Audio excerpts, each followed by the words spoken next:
Chapter 39, the throngs. In the name of God, the Lord of mercy, the giver of mercy. Scripture is sent down from God, who has the power to decide.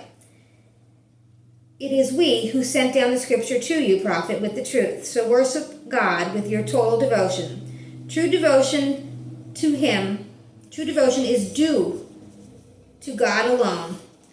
As for those who choose other protectors besides him, saying we only worship them because they bring us nearer to God, God himself will judge between them regarding their differences. God does not guide any ungrateful liar. God could have chosen any of his creation he willed for offspring, but he is far above this. He is the one, the Almighty. He created the heavens and the earth for a true purpose. He wraps the night around the day and the day around the night, and he has subjected the sun and the moon to run their courses for an appointed time. He is truly the mighty, the forgiving. He created you from a single being from which he made its mate. He gave you 4 kinds of livestock in pairs. He creates you in your mother's womb, one stage after another in threefold depths of darkness. Such is God your Lord. He holds control. There is no God but him. How can you turn away? If you are ungrateful, remember God has no need of you. Yet he is not pleased by any ingratitude in his servants. If you are grateful, he is pleased to see it in you. No soul will bear another's burden. You will return to your Lord in the end, and he will inform you of what you have done. He knows fully what is in every heart. When a man suffers some affliction, he prays to his Lord and turns to him.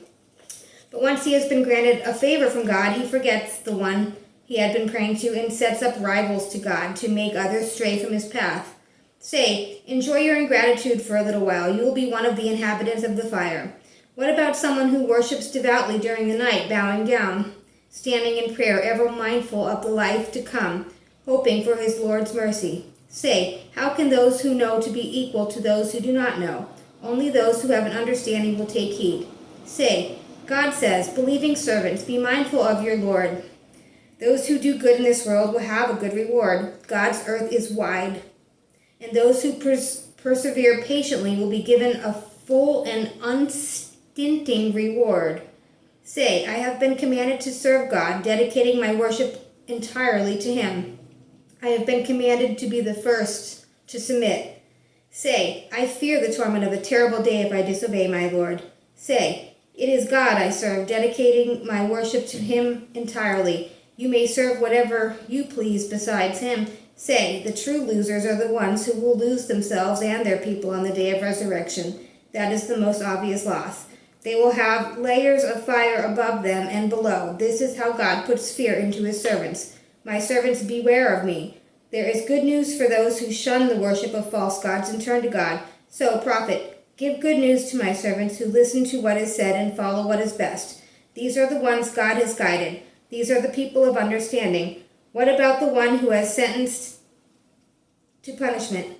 Can you, prophet, rescue those already in the fire? But those who are mindful of the Lord will have lofty dwellings built for them, the one above the other, graced with flowing streams. This is a promise from God. God does not break his promise. Have you not considered that God sends down waters from the sky, guides it along to form springs in the earth, and then with it brings forth vegetation of various colors, which withers and turns yellow before your eyes, and is crumbled to dust at his command? There is truly a reminder in this for those who have understanding. What about the one whose heart has opened in devotion to him so that he walks in light from his Lord? A loss for those whose hearts harden at the mention of God. They have clearly lost their way. God has sent down the most beautiful of all teachings, a scripture that is consistent and draws comparisons, that causes the skin of those in awe of their Lord to quiver. Then their skins and their hearts soften at the mention of God. Such is God's guidance. He guides it whoever he will. No one can guide those God leads to stray. What about the one who will only have his bare face to protect him from his terrible suffering on the day of resurrection? It will be said to the evildoers, taste what you have earned. Others before them also disbelieved, and the punishment fell on them unawares. God gave them the punishment of disgrace in this world to taste the punishment will be even harder in the hereafter, if only they knew. In this Quran, we have put forward all kind of illustrations from people so that they may take heed. An Arabic Quran free from any distortion so that the people may be mindful. God puts forward this illustration. Can a man who has for his masters several partners at odds with each other be considered equal to a man devoted wholly to one master? All praise belongs to God, though most of them do not know. You, prophet, will certainly die, and so will they, and on the day of resurrection you will dispute with one another in the presence of your Lord. So who could be more wrong than the person who invents a lie about God and rejects the truth when it comes to him? Is there not a home for the disbelievers in hell? It is the one who brings the truth and the one who accepts it as true who are mindful of God. They will have everything they wish for with their Lord. Such is the reward of those who do good. God will absolve them even of their worst deeds and will reward them according to their best. Is God not enough for his servant? Yet they threaten you, prophet, with those they worship other than him. If God allows someone to stray, he has no one to guide him. If God guides someone, no one can lead him astray. Is God not mighty and capable of retribution? If you, prophet, ask them who created the heavens and earth, they are sure to answer God. So say, consider those that you invoke besides him. If God wished to harm me, could they undo that harm? If God wished to show me mercy, could they withhold that mercy?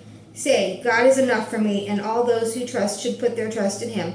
Say, my people, do whatever is in your power, and so will I. You will find out who will suffer humiliation and on whom a lasting torment will descend.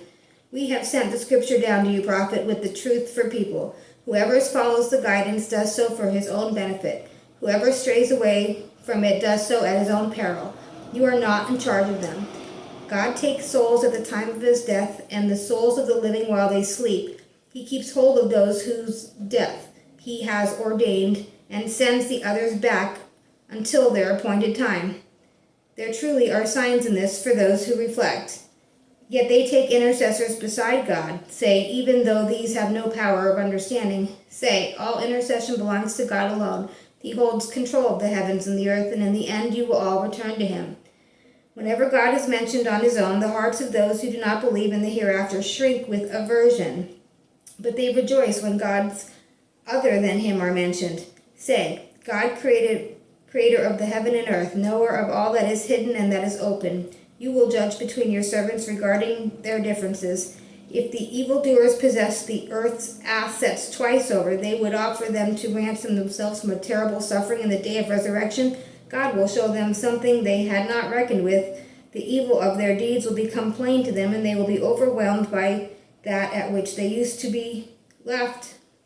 When the man suffers some affliction, he cries out to us. But when we favor him with our blessings, he says, all this has been given to me because of my knowledge. It is only a test, though some of them don't know it. Those who lived before them said the same. What they did was of no use to them. They suffered its evil effects. Today's wrongdoers will also suffer the evil effects of their deeds, and they will not escape. Do they not know that God provides abundantly for anyone he will and gives sparingly to anyone he will? There truly are signs in this for those who believe.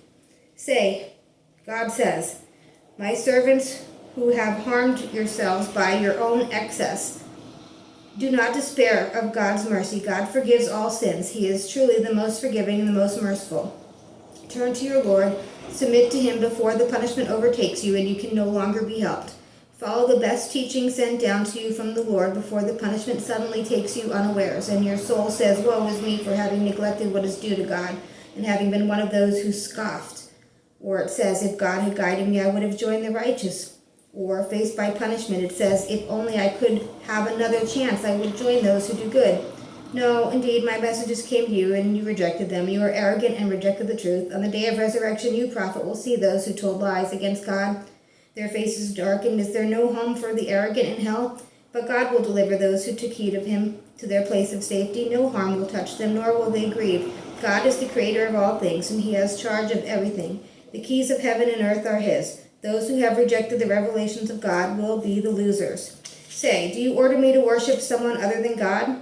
You foolish people, it has already been revealed to you, prophet, and those before you. If you ascribe any partner to God, All your work will come to nothing. You will be one of the losers. No, worship God alone and be one of those who are grateful to Him. These people have no grasp of God's true measure. On the day of resurrection, the whole earth will be in its grip. The heavens will be rolled up in His right hand. Glory be to Him. He is far above the partners they ascribe to Him. The trumpet will be sounded, and everyone in heaven and earth will fall down senseless except those God spares. It will be sounded once again, and they will be on their feet looking on. The earth will shine with light of its Lord. The record of deeds will be laid open. The prophets and witnesses will be brought in. Fair judgments will be given between them. They will not be wronged. Every soul will be repaid in full for what it has done. He knows best what they do. Those who reject the truth will be led to hell in their throngs. When they arrive, its gates will open, and its keepers will say to them, "Were you not sent your own messengers to recite the revelations of your Lord to you and warn you that you would meet this day?" And they will say, "Yes, we were, but the sentence of punishment will have been passed against those who rejected the truth." It will be said, "Enter the gates of hell, there you will remain. How evil is the abode of the arrogant." Those who were mindful of their Lord will be led in throngs to the garden, where they will arrive. They will find its gates wide open, and its keepers will say to them, "Peace be upon you. You have been good. Come in. You're here to stay." And they will say, "Praise be to God who has kept His promise to us and give us this land as our own. Now we may live wherever we please in the garden. How excellent is the reward of those who labor." You, prophet, will see the angels surrounding the throne, glorifying their Lord with praise. True judgment will have been passed between them, and it will be said, "Praise be to God, the Lord of the worlds."